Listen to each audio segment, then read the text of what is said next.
Hello guys, for today's video, share ko lang ito sa inyo guys ha. Ito yung aking mga tanim. Ayan.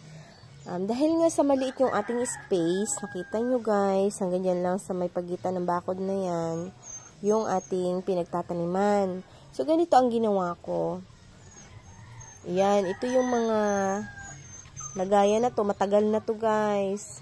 Pinaglalagyan ko siya ng ano to, ang tawag dito, mustasa. Ayan, may mga mustasa tayo. Bali ito guys, matagal ko na itong tinanim, kaya ako napapansin nyo, mataas na siya. Malayo na yung pagitan niya sa,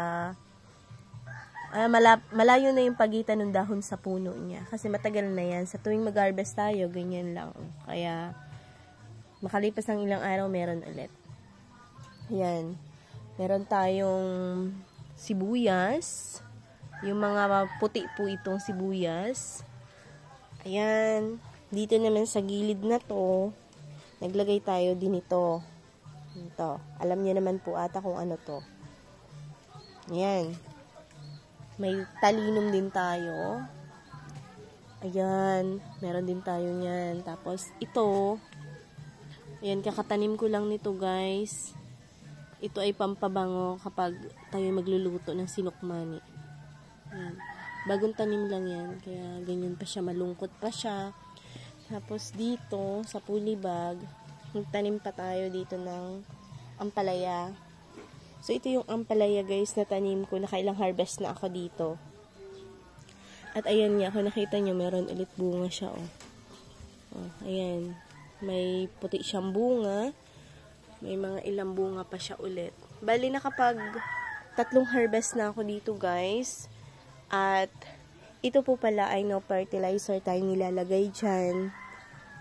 Kaya kita nyo naman, yan yung mga tanim natin. Tapos meron tayong sili, yung siling maanghang na ginagamit sa inasal. Ito meron tayo at meron din tayo 2 puno ang tawag dito, kamatis.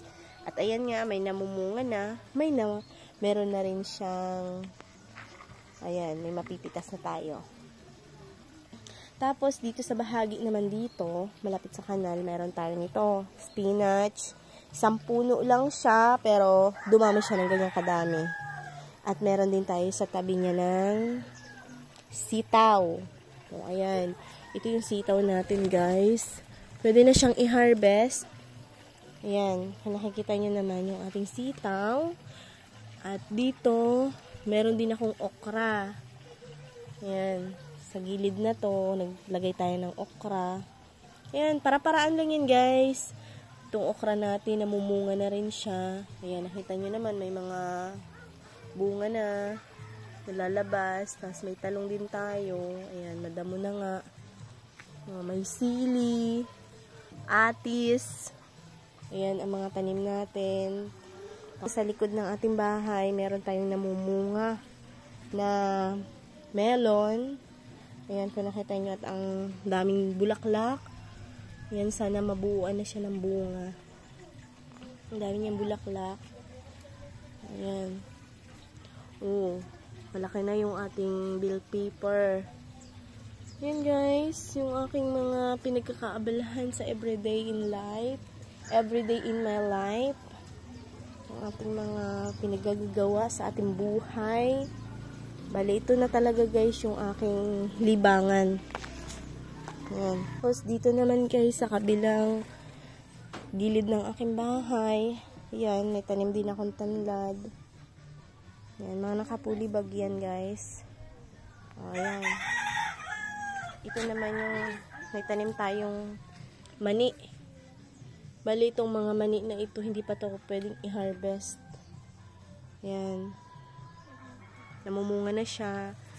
Yung ibang okra ko, namumunga na rin. Tapos dito guys, gilid na to, naglagay ako dito ng gabi kasi palaging matubig sa bahaging ito. Nagtanim ako ng gabi. At ayan, nakita nyo naman. Ang dami na. Ayan guys, ang pinagagagawa ko para magkameron lang tayo sa ating munting garden. dito sa ating tahanan. Ito guys ay sinishare ko lang po sa inyo. Yan. Idea ko lang. Wala kasing mapaglibangan. Mga ilang buwan pa, may mga harvest na ako doon na pagulong. Diba? May mga harvest na rin ako ilang buwan pa ng ating lemongrass. At meron din ako dito ang tanim na ampalaya. Sa polybag lang din yan guys. At ayan nga oh. Meron din akong luyang itim. Ayan nga at bakit nauubos ang mga ano nito. Dahon. Ito nagkakain oh. Itong grasshopper na to. Tanggalin natin yan kasi maubos ang dahon ng ating luyang dilaw. Baka mamatay. Bali nagpunla nga pala ako dito sa isang lagayan ng siling, ang tawag doon, yung maliliit na siling labuyo, yan kung tawagin. Nagpunla tayo tayo dyan. Ayan. Yun lang guys, thank you for watching everyone.